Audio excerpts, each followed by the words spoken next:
যাচ্ছে, দেখুন এই চলে যাচ্ছে কেন, এই যে দেখছেন আস্তে করে কিন্তু চলে যাচ্ছে, দেখুন দেখুন।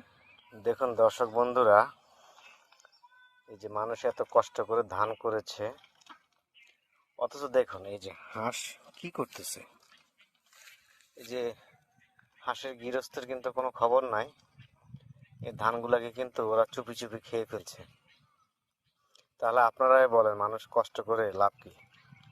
চাষবাস করতেছে, ধান হবে, ফসল হবে, কত আনন্দ করবে, মজা করবে, অথচ দেখুন হাঁসের এই দুঃখজনক কর্মকাণ্ডের জন্য আসলে দুঃখ। এই যে এখন ওরা লজ্জা পেয়ে চলে যাচ্ছে, দেখুন এই চলে যাচ্ছে কেন, এই যে দেখছেন আস্তে করে কিন্তু চলে যাচ্ছে, দেখুন দেখুন।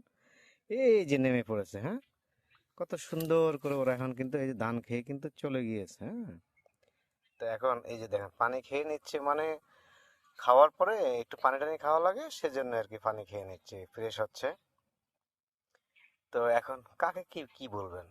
গার্জিয়ানও কিন্তু বলতে পারতেছে না ওরা কোথায় আছে, আর ক্ষেতের মালিকও জানে না কোথায় আছে। তা হাঁস কিন্তু গোপনে তার কাজ সেরে নিয়েছে। এটাই পরিস্থিতি, এটাই বাস্তবতা, কিছু করার নাই ভাই।